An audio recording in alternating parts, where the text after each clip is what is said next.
At 3:30, we got number 22 UCLA, who's 3-0, traveling to number 11 Utah, who's also 3-0, and I believe our third matchup of the day of undefeated football teams. Utah favored by 4.5 points on Fox. Dante Moore for UCLA has been a star. He's gone 32 of 51, thrown for 615 yards, 7 touchdowns to 1 interception. Carson Steele had 30 carries for 243 yards and 2 touchdowns. And J. Michael Sturdivant has had 9 catches for 219 yards and 2 touchdowns. Nate Johnson's the leading passer for Utah. Has gone 22 of 32, thrown for 281 yards, 1 touchdown, 0 interception. Jaquindon Jackson has had 33 carries for 213 yards. And Money Parks has had 8 catches for 138 yards and 2 touchdowns. UCLA's 12-8 against Utah all time. Last game went to UCLA last year, actually. Utah has won 5 out of the last 6. And UCLA hasn't won at Utah since 2015. It's been a hot second since UCLA has been able to go on the road and beat Utah. I think what's going to be really interesting here is Cam Rising going to be back?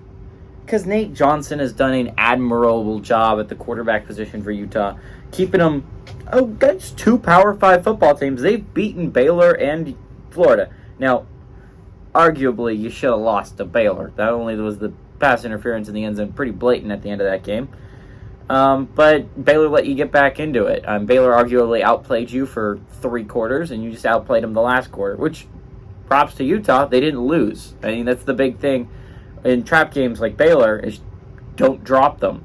Survive them.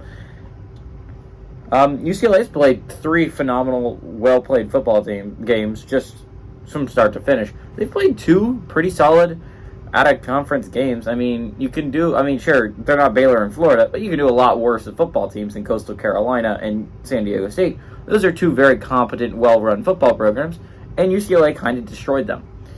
And they played a nobody last week, obviously. They deserve to play at least one nobody. So did Utah. They played Weber State. But this is going to be a really good game, and I think what's hard for me is Cam Rising playing? If Cam Rising playing, I have no doubt in my mind he leads Utah to a victory here. If he is healthy and he is good, like I know Cam Rising is, he'll lead Utah to a victory.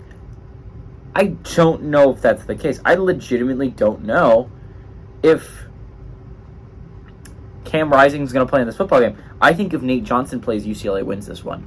And since I don't know if Cam Rising's playing, I'm going to lead on the side of caution. I think he probably doesn't play. Even if he is completely healthy, I kind of like the Bruins to go on the road and pull off the upset. Give me the Bruins to win and cover on the road.